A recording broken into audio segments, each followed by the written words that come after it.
So the other day I posted about how it was my 10-year anniversary practicing law. Well, on the very same day, Netflix announced that it intends to buy Warner Brothers Discovery.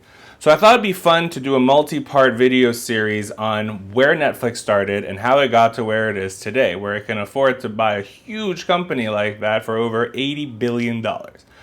So to start, I'm going to take you back to the 1980s, where something very huge had happened to the entertainment industry, and that was the invention of the video cassette. It was a tape, you would put it in your machine, it would play a movie. Now the reason it's so revolutionary is this was the first time people could watch studio films in their houses. Until then, from the whole growth of the entertainment industry, you would go to the movies. That was the only way you could watch them. Well, now all of a sudden, you could watch a movie in your house.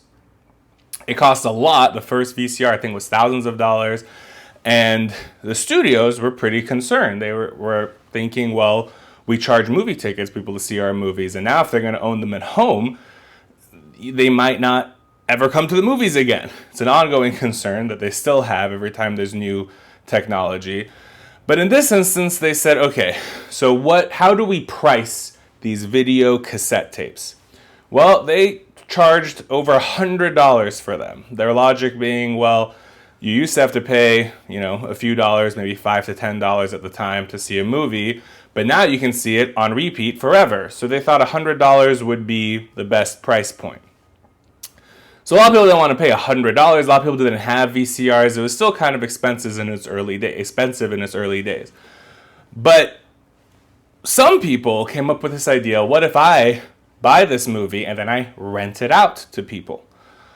Blockbuster, which would come into existence soon after, took this concept and made it national. But a lot of people, what we call mom and pop stores, literally people would just on their own rent retail space, buy a whole bunch of video cassettes, put them on and rent them out for a few dollars for a certain amount of days. Now, one important thing legally speaking that made them allowed to do this is this idea of the first sale doctrine. That's the idea of once you buy something, it belongs to you and you can pretty much do what you want with it. So studios were concerned that, well, what if someone takes my tape and rents it out for a bunch of money and makes a huge profit on it?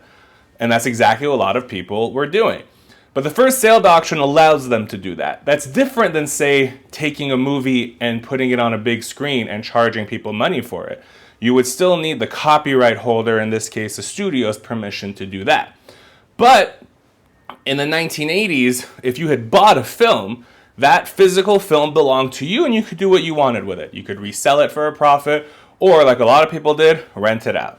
Well, Blockbuster took this idea and they made it huge. So huge, in fact, that the studios said, well, what if we can get cut into this really potentially lucrative situation? So they went to the Blockbusters of the world and said, hey, how about instead of you spending $100 to buy our video cassettes and then renting them out, what if we just gave them to you for free? And then you give us a cut of your profits. And that model kind of took over in the late 80s. They also realized people were never going to spend $100 on a video cassette, so the price point dropped to about $20 a movie. And boom, the 90s began with the system being a movie comes out, eventually it's released on video cassette. You can buy that video cassette for around $20 to $30, or you can rent it from any of the mom and pop stores, or famously from Blockbuster Video. It was about $3.99, as I recall, for about 4 or 5 days of renting. Now, at the time, you have to rewind the tape. If you don't know what that is, because you're too young, literally the film would play in its entirety, and you would have to rewind it to the beginning. It took several minutes for that to happen. And, one frustrating thing was if you got the tape from Blockbuster and before you could watch it, you had to rewind it. So sometimes they would install these fees in case you didn't rewind it, and they had to rewind it for you. Another fee they had famously was the late fee. What if you rented it for a few days and you returned it in late? They would charge you another $3, $4. Well, the system worked for a while. When I was a kid, that's what we would do. We would go to Blockbuster, and my dad and I, the way we would do it is we'd just do a lap around, grab all the movies you're interested in, and then we'd have like a huge pile of them. And we just basically let it dwindle until we decided the movies we were renting for that weekend. And famously, the due time was always midnight. I remember being a kid and it said due back by midnight on Tuesday or Wednesday. So you'd rent it usually on Friday and have to return it by the end of Tuesday. And the midnight was, not a hard midnight. They had this quick drop thing where if you came at like 1 a.m., you just slide it in. And so as long as it was there first thing the next day, cool, no late fees. But then they got a little greedy. And I remember specifically when this happened, where they said, hey, actually, these films are now, instead of being due at midnight, they're going to be due at noon. So when you rent it on Friday, if it's due Tuesday, you have to be in by noon on Tuesday. And by 1 p.m., they're going to charge you a late fee. Well, this really upset consumers. And I can tell you firsthand, I watched each of my parents screaming at Blockbuster people as soon as they started this, saying, hey, what the heck are you talking about? I turned in at 2 p.m. and you're going to charge me a late fee? This is ridiculous. This is like price gouging. This is not cool. And it began this kind of hatred people had. But it didn't really matter at the time because Blockbuster was still kind of had a monopoly on this. There were other video stores. When I used to go to was Hollywood Video, and the market kind of would adjust. Smart Video would say, oh, no, you can still turn it in by midnight. And so there was competition there. But all this to say that they made a critical mistake by basically angering all their consumers. Now, all of this was fine until another technological invention happened in the 1990s called the DVD. Now, instead of a film coming out on video cassette, it was coming out on a CD, a little round looking like CD thing. Now, that was also nice because you didn't have to rewind the DVD. That whole rewind world kind of came to an end, which was exciting for people who got tired of rewinding things. But what it also did was it created the physical packaging to be much smaller. Now, everyone could watch a movie at their house. They had been doing so for the last 10, 20 years. But the cassette they used was now a disc. And importantly, it was a disc that could be put in the mail. It was that thin. If you were trying to ship video cassettes before, which people did, it would cost a lot because, it's a big, bulky thing that wouldn't fit in a regular size mailbox. But now a DVD could fit in a mailbox. So enter Netflix. Netflix saw the way things are going and they knew people were really mad at Blockbuster, especially because of these late fees, especially because they were paying for movies. They already budgeted $4 or $5 for the weekend, and now we're getting charged double that because they turned it in a few hours late. So what Netflix said is, hey, what if you pay me $15, $20 a month, and you can rent 3 DVDs at a time, which will mail you, and you can keep them as long as you want. You want the same movies forever? Cool, keep them. Keep paying us $20 a month. If you want to take advantage of this system, though, and watch as many movies as you can, still, $20 a month. And when you mail one back, we'll mail you another one.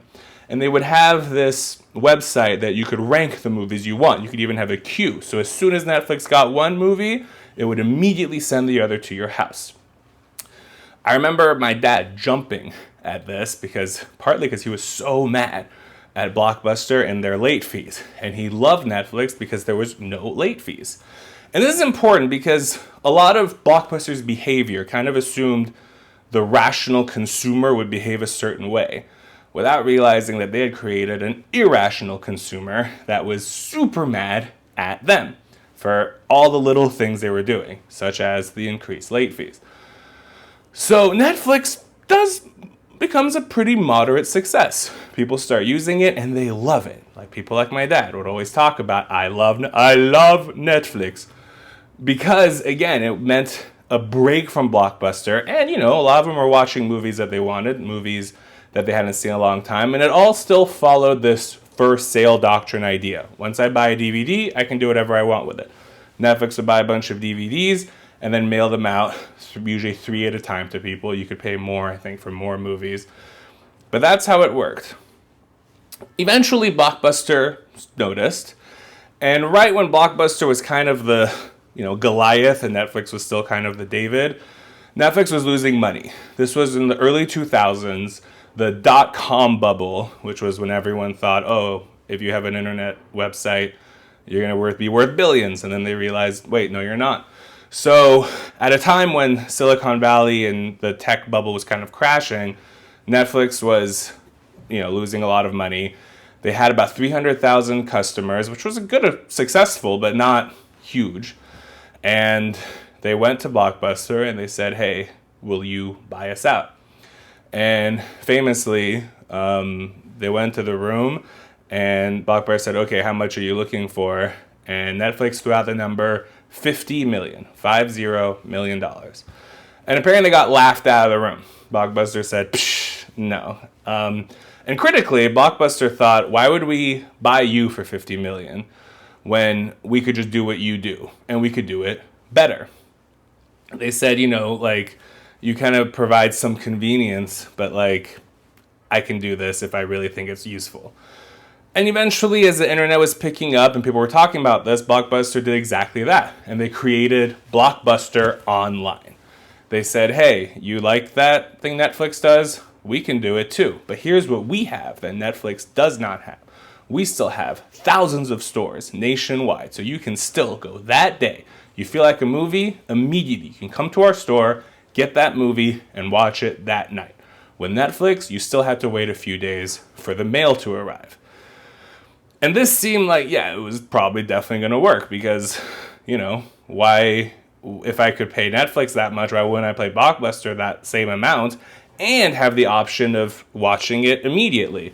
They even did this thing where if you return a movie you rented online to the store, you'll get a free one right there in the store. So the business model of Blockbuster started to shift, and everyone kind of thought it would work, but a few things where that Blockbuster wasn't counting on. One, Netflix had really revolutionized how their system was going to work. They had really created it so that, for example, if you went to their homepage in a certain area, it would tell you, "Oh, we recommend these movies for you," which were actually the movies that were already available at the warehouse in that area. Blockbuster was still kind of on a national system where they just say, "Hey, what movie do you want?" And if it was 3,000 miles away, that would follow the same process. Whereas with Netflix, you could order whatever movie you wanted, but they would kind of push you towards the movies that would get to you faster. So they were a lot more efficient in this area.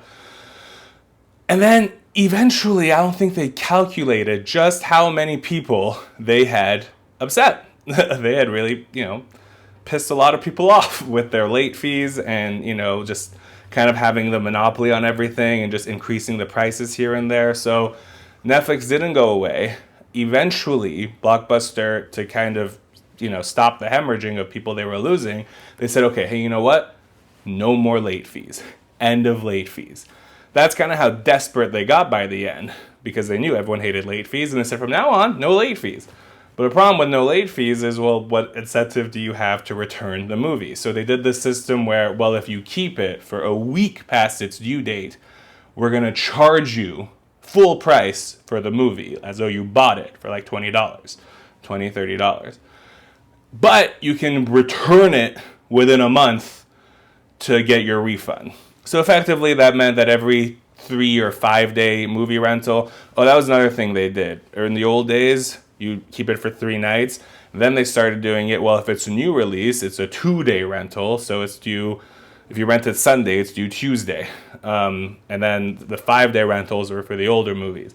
Another example of the little things they were doing that upset consumers. So all to say, by the time Blockbuster Online came, by the time they got rid of late fees, it was too late. And Netflix stepped up. We're still kind of doing their own thing, doing it well. Didn't have much overhead because it was still just mailing DVDs. And by the mid-2000s, Blockbuster was dropping. Netflix was kind of staying strong. And then they finally delivered what would become the knockout punch to Blockbuster, which was streaming. I was in college, and until then, one thing to keep in mind was early 2000s was kind of the era of downloading things for free illegally, like pirating things. Like Napster had come and gone, and people had gotten used to saying, well, I can find a way to watch all my favorite movies for free if I download them from places. Streaming wasn't a huge thing. 1 or 2 sites said, hey, this isn't really downloading, you can stream this movie. But in general, people were looking for, pirating ways to watch their films. And Netflix came out and said, hey, you don't have to do that anymore. You can watch it for free, legally, online. So the next video, we'll talk about how they took off from that point. But for these purposes, that was the quick rise and fall of Blockbuster, which set up for Netflix to disrupt the whole industry.